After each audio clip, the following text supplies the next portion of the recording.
جو لوگ ایمان لائے اور عمل نیک کیے ان کے لیے خوشحالی اور عمدہ ٹھکانہ ہے۔ بارے میں کچھ اسکالرز کا خیال ہے کہ یہ رسول اللہ صلی اللہ علیہ وسلم کی جو تھی وہی خواب میں تھی، کچھ کا خیال ہے کہ یہ جو موقع ابن عباس سے مروی ہے یہ معراج کے موقع کا بات ہے کہ جب اللہ تعالیٰ نے معراج کا سفر رسول اللہ صلی اللہ علیہ وسلم کو کرایا اس موقع پر آپ کو یہ دکھایا گیا، تو دونوں اوپینینز موجود ہیں۔ تو اللہ کے رسول صلی اللہ علیہ وسلم نے کہا کہ مجھے تمام انسانیت کی گرینڈ گیدرنگ کو دکھایا گیا، یعنی روز محشر کا دن جو تھا وہ رسول اللہ کو دکھایا گیا۔ اور آپ کو معلوم ہے کہ واقعہ معراج جو ہے اس میں رسول اللہ کو نہ صرف ساتوں آسمان کا سفر کرایا گیا تھا بلکہ آپ کو جنت اور دوزخ کے بارے میں بھی انفارمیشن اور جنتیوں اور دوزخیوں کے بارے میں بھی جو ان کی کریکٹرسٹکس ہیں وہ بھی بتا دی گئی تھی، تاکہ آپ زمین پر جا کے اپنی امت کو یہ بات بتا دیں کہ کون کون سے احکامات ایسے ہیں جن پر عمل نہ کر کے انسان جو ہے وہ اپنے آپ کو جنت سے محروم کر لیتا ہے، اور کون سے احکامات ایسے ہیں جن پر چل کے جبکہ اللہ نے منع کیا ہے انسان اپنے آپ کو جہنم کا مستحق بنا لیتا ہے۔ تو رسول اللہ کہتے ہیں کہ میں نے انبیاء کو اور انسانیت کو کھڑے ہوئے دیکھا، اور رسول اللہ کہتے ہیں کہ میں نے دیکھا کہ ہر نبی کے ساتھ اس کے فالوورز ہیں، اور جو حدیث کے الفاظ آتے ہیں اس میں آتا ہے کہ زیادہ تر انبیاء کے ساتھ، میجورٹی انبیاء کے ساتھ جو ان کے فالوورز تھے ان کی تعداد 10 سے کم تھی۔ کہتے ہیں کسی کے ساتھ جو فالوور تھے وہ 3 تھے، کسی کے ساتھ فالوور 4 تھے، کسی کے ساتھ 5 تھے، کسی کے ساتھ 9 تھے، میکسیمم 10 فالوورز تھے، اور کوئی ایسے بھی انبیاء تھے جن کو فالو کرنے والے کوئی بھی نہیں تھے۔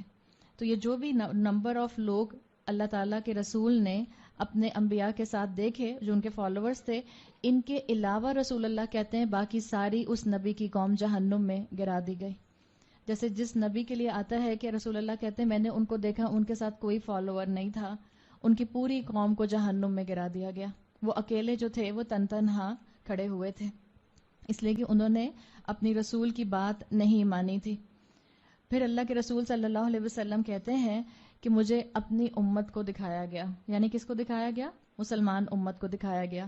تو اللہ کے رسول کہتے ہیں کہ مجھے حکم دیا گیا کہ آپ ہورائزن کے اوپر دیکھیے، یعنی سر اٹھا کر دیکھیے، تو آپ کو دکھایا گیا کہ پورے ہورائزن پر آپ کی امت، آپ کے فالوورز موجود ہیں۔ پھر آپ کو حکم دیا گیا کہ اپنی دوسری طرف دیکھیے، دوسرے ہورائزن کے اوپر بھی رسول اللہ صلی اللہ علیہ وسلم کی پوری امت جو تھی وہ موجود تھی۔ اور ان دونوں ہورائزنز کے بعد آپ کو مسلمانوں کی ہی ایک کیٹیگری دکھائی گئی جس کی تعداد رسول اللہ صلی اللہ علیہ وسلم نے 70,000 بتائی، کہ آپ نے 70,000 کا ایک گروپ اپنے ان جو ہورائزن پر امت دیکھی تھی اس کے علاوہ دیکھا، یعنی مسلمانوں میں سے 70,000 کو الگ رسول اللہ صلی اللہ علیہ وسلم نے دیکھا، اور ان کے بارے میں اللہ کے رسول صلی اللہ علیہ وسلم کو بتایا گیا کہ یہ بھی آپ کے امتی ہیں، اور جو آپ ہورائزن پر لوگ دیکھ رہے ہیں وہ بھی آپ کے فالوورز ہیں۔ یہ جو 70,000 کا گروپ ہے یہ وہ لوگ ہیں جن کو بغیر حساب کے جنت میں داخل فرمایا جائے گا۔ اللہ کے رسول صلی اللہ علیہ وسلم کو یہ نمبر بتا دیا گیا تھا۔ اللہ کے رسول صلی اللہ علیہ وسلم نے مسند احمد کے اندر یہ الفاظ مزید آتے ہیں کہ اللہ کے رسول نے اپنے رب سے کہا کہ میرے امت کے اس نمبر کو بڑھا دیجئے۔ آپ نے اللہ سے درخواست کی کہ ان 70,000 میں اضافہ کر دیجئے، تو اللہ تعالیٰ نے کیا کیا؟ فزادنی، اللہ نے اس کو بڑھا دیا۔ اور اللہ تعالیٰ نے کیا بڑھایا؟ حدیث میں آتا ہے کہ اللہ نے رسول اللہ صلی اللہ علیہ وسلم کو بتایا کہ کتنے ٹوٹل کتنے تھے پہلے؟ 70,000۔ اللہ تعالیٰ نے کہا ہر ایک کے ساتھ، ہر 1,000 کے ساتھ مزید 70,000 ہوں گے، یعنی ہر 1,000 کے ساتھ تو تقریباً 4 ملین کا فگر بن جائے گا، 4,900,000 کا۔ تو اللہ تعالیٰ نے حکم دیا کہ ٹھیک ہے ہر 1,000 کے ساتھ مزید 70,000 ہوں گے جن کو بغیر مشکل کے جنت میں داخل کیا جائے گا، اور ان کے لیے اللہ تعالیٰ نے کہا کہ یہ امن سے اپنی قبروں سے نکلیں گے، فرشتے ان کے لیے سواریاں تیار کیے ہوئے ہوں گے، یعنی ان کو محنت نہیں کرنی پڑے گی، فرشتے ان کے لیے سواریاں تیار کیے ہوں گے اور ان کو امن کے ساتھ جو ہے وہ پہنچا دیا جائے گا جنت کے اندر۔ رسول اللہ صلی اللہ علیہ وسلم کہتے ہیں ابھی اللہ تعالیٰ نے میری درخواست کے اوپر بات مکمل نہیں کی، اس کے بعد اللہ تعالیٰ نے فرمایا، رسول اللہ نے فرمایا، اللہ نے کہا وَثَلَاثُ حَثَيَاتٍ مِّنْ حَثَيَاتِ رَبِّ 3 handsful from the handful of my Lord، یعنی مزید اللہ نے کہا کہ اللہ اپنے ہاتھوں میں سے 3 اور ہاتھ بھر بھر کے دے گا۔ اب اللہ کا ہاتھ بھرنا کیا ہے؟ اس کے بعد رسول اللہ صلی اللہ علیہ وسلم نے اس حدیث کو مزید ایکسپلین نہیں کیا، آپ نے خاموشی فرمائی، یعنی ہم خود سمجھ سکتے ہیں کہ اللہ اپنی رحمت سے اس امت کے ٹوٹے پھوٹے اعمال کرنے والوں کو، کوشش کرنے والوں کو، یاد رکھیں جو کوشش کرتا ہے اور جو ایک دفعہ اس راستے پہ آ گیا، کوشش کرتا ہے پھر پاؤں پھسل جاتا ہے، کوشش کرتا ہے پھر گر جاتا ہے، کوشش کرتا ہے 10 قدم آگے جاتا ہے، ایک فرنٹ سے بیک لیش آتا ہے اور اس کے بعد 4 قدم اور پیچھے جاتا ہے، وہ پھر کھڑا ہوتا ہے اور پھر کوشش کرتا ہے، پھر آگے جاتا ہے. یاد رکھیں اللہ کو ایسے لوگوں پر بہت پیار آتا ہے. اللہ تعالیٰ ایسے بندوں کی توبہ کو دل سے قبول کرتے ہیں. کیوں؟ اس لیے کہ اللہ جانتے ہیں کہ یہ بندہ میرا کوشش کر رہا ہے، اس نے زندگی میں مجھ سے امید نہیں چھوڑی، اس نے زندگی میں اپنے آپ کو نیکیوں سے دور نہیں کر لیا پرماننٹ بیسس پر. بخاری کی حدیث میں الفاظ آتے ہیں، رسول اللہ صلی اللہ علیہ وسلم نے فرمایا یدخل الجنت من امتی 70,000 بغیر حساب. اللہ تعالیٰ میری امت میں سے 70,000 کو بغیر حساب کے جنت میں داخل فرمائے گا. ہم الذین، ان میں وہ لوگ ہوں گے، اور پھر آپ نے 3 ان کی صفات بتائیں، لا یسترقون ولا یتطیرون وعلی ربہم یتوکلون. 70,000 لوگوں کی خوبیاں کیا ہوں گی؟ یسترقون، اللہ کے رسول صلی اللہ علیہ وسلم نے کہا کہ یہ کسی سے دم یا رقیہ نہیں کرائیں گے.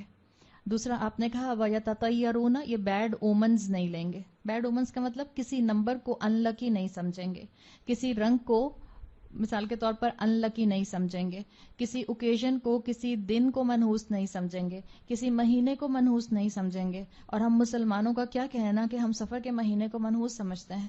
ہمارے ہاں یہ کلچر بہت عام ہے. اگر پڑھے لکھے مسلمانوں نے کرنا چھوڑ دیا تو آپ کا ایک بڑا طبقہ جو آپ کا لوور مڈل کلاس سے لے کے جو ہے وہ ڈاؤن ٹراڈن طبقوں کے اندر آتا ہے، وہ سب سفر کے مہینے کو منحوس سمجھتے ہیں.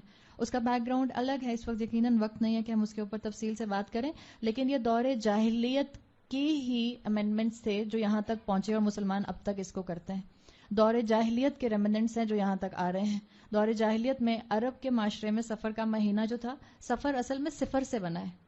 صفر سے، صفر کس کو کہتے ہیں اردو میں؟ زیرو. اسی لیے آپ نے اکثر سنا ہوگا کہ بعض لوگ سفر کے مہینے کو خالی کا مہینہ کہتے ہیں. سنا ہے کبھی؟ اپنی ماسیوں سے پوچھے گا، آپ کو بتائیں گے. سفر کے مہینے کو خالی کا مہینہ کہتے ہیں. وہ خالی کا مہینہ کیوں کہتے ہیں؟ اس لیے کہ وہ جو دور جاہلیت کے عرب تھے وہ اس مہینے میں لوٹ مار کے لیے نکل جایا کرتے تھے، کیونکہ اس سے آگے پیچھے جو تھے وہ حرمت والے مہینے ہوتے تھے، اس میں وہ لوٹ مار نہیں کر سکتے تھے. تو سفر کے مہینے میں وہ لوٹ مار کے لیے نکلا کرتے تھے.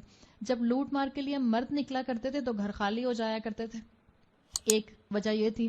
دوسرا، جب گھر خالی ہوتے تھے اور لوٹ مار کے لیے نکلتے تھے، جنگ و جدال کے لیے نکلتے تھے، تو جنگ و جدال میں تو قتل بھی ہوتے ہیں، تو لوگ مرتے بہت زیادہ تھے. جب لڑائیاں ہوتی تھیں آپس میں، ڈاکو بن کے لوٹا کرتے تھے، اس برابر سے مقابلہ ہوتا تھا، تو لوگوں کا انتقال ہوا کرتا تھا.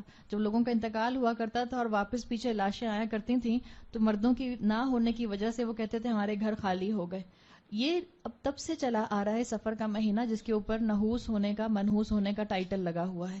اللہ کے رسول صلی اللہ علیہ وسلم نے اس حدیث کے اندر یہ بات واضح کر دی کہ ان 70,000 میں وہ لوگ شامل ہوں گے جنہوں نے کبھی بیڈ اومنز نہیں لیے ہوں گے، جو تہمت جو ہیں وہ سپرسٹیشنز لینے والے نہیں ہوں گے، جن کے اندر وہم جو ہے وہ نہیں ہوگا، توہم پرستی جن کے اندر نہیں ہوگی، جو کسی وقت کو ان لکی یا کسی رنگ کو ان لکی یا کسی پتھر کو ان لکی نہیں سمجھیں گے.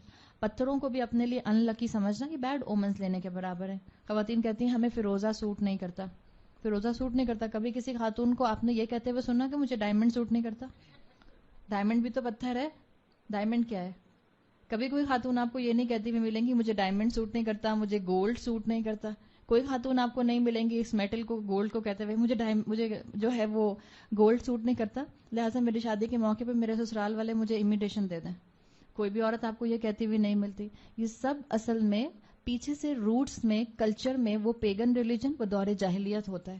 تو یاد رکھیں اگر آج کی زندگی میں رہتے ہوئے بھی ہم کسی دن کو، ہم کسی نمبر کو، ہم کسی وقت کو، ہم کسی مہینے کو، ہم کسی رنگ کو اگر منحوس سمجھتے ہیں تو یاد رکھیں اس کی جڑ کے اندر کہیں نہ کہیں شرک موجود ہے.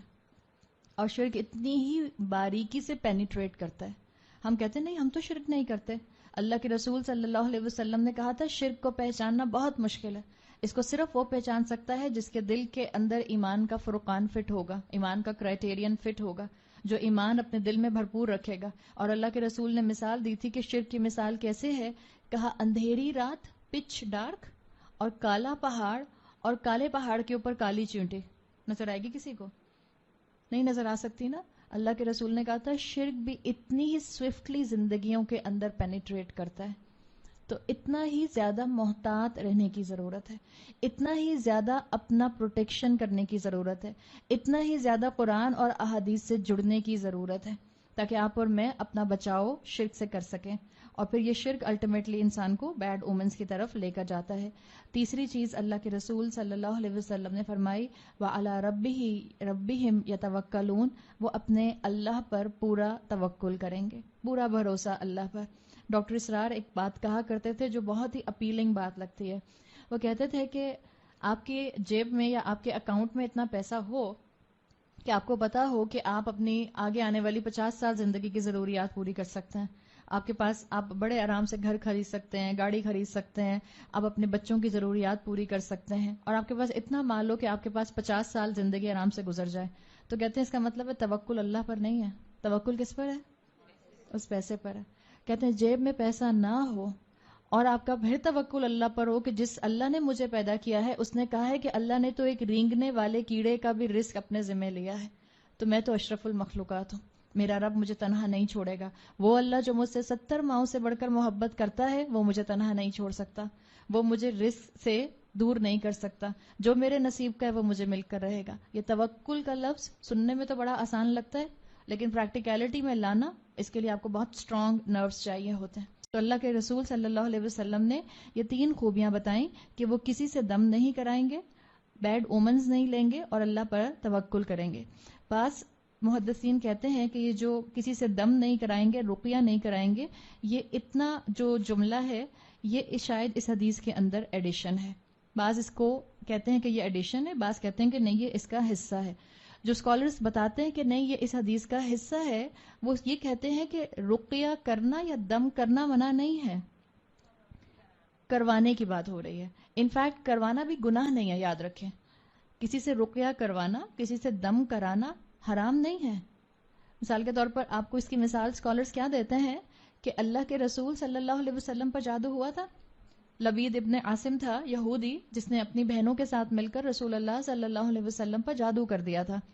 اللہ کے رسول نے خود کسی سے نہیں کہا کہ مجھ پر دم کر دو یا مجھ پر رقیہ کر دو. اللہ کے رسول نے کسی انسان سے نہیں کہا. اللہ تعالیٰ نے جبرائیل علیہ السلام کو بھیجا اور جبرائیل علیہ السلام نے آپ پر رقیہ کیا. جبرائیل علیہ السلام نے آپ پر سورہ فلق اور سورہ ناس کو پڑھ کر دم کیا. تو اس بیسس پر اسکالرز کہتے ہیں نمبر 1 اللہ کے رسول نے کیونکہ کسی سے رقیہ کرنے کا نہیں کہا, اس لیے یہاں پر آتا ہے کہ یہ وہ لوگ ہوں گے کیونکہ ان کا توکل بہت زیادہ ہوگا اللہ پر, تو یہ خود ہی رقیہ کریں گے, خود رقیہ پڑھیں گے, اس لیے کہ ان کو پتا ہوگا کہ اللہ کے کلام میں شفا ہے. یہ خود پڑھیں گے اور رسول اللہ نے طریقہ بتایا ہے کہ آپ سورت پڑھنے کے بعد, مسنون دعائیں پڑھنے کے بعد اپنے ہاتھ پر بلو کریں اتنا کہ آپ کا جو اسپٹ ہے ہلکا سا وہ آپ کے ہاتھوں پر آئے اور اپنے جسم پر پھیر لیجئے. تو ایک یہ لوگ جو ہیں خود دم کرنے والے ہوں گے, خود رقیہ کرنے والے ہوں گے, کسی سے کرائیں گے نہیں کیونکہ اللہ کے رسول نے کسی انسان سے مدد نہیں مانگی. لیکن اگر کوئی آپ کو آفر کرتا ہے کہ دیکھیں آپ پر یہ بیماری ہے میں آپ پر دم کر دوں, تو آپ اس کو منع نہ کریں, اس لیے کہ جبرائیل علیہ السلام نے اللہ کے رسول صلی اللہ علیہ وسلم کے اوپر آ کے رقیہ کیا تھا. صحیح سمجھ آ گیا؟ تو یہ وجہ ہے جس کی وجہ سے اسکالرز کہتے ہیں کہ یہ جو یہاں پر خوبی بتائی گئی ہے لا یسترقون کی, اس کا مطلب ہے کہ وہ لوگ خود جو ہیں کسی کے پاس نہیں جائیں گے کہ ہم پر دم کر دیا جائے. خود ریگولر اپنی عبادات کریں گے اور اللہ سے اپنی پروٹیکشن کے لیے دعا کریں گے, اللہ کے سامنے اپنی حاجت رکھیں گے اور اللہ ہی پر ان کا پورے کا پورا توکل ہوگا. تو یہ وہ لوگ ہوں گے جن کو اللہ تعالیٰ بغیر حساب کے جنت میں داخل فرما دے گا. اللہم جعلنا منہم, اللہ تعالیٰ ہمیں ان تمام لوگوں میں شامل فرمائے.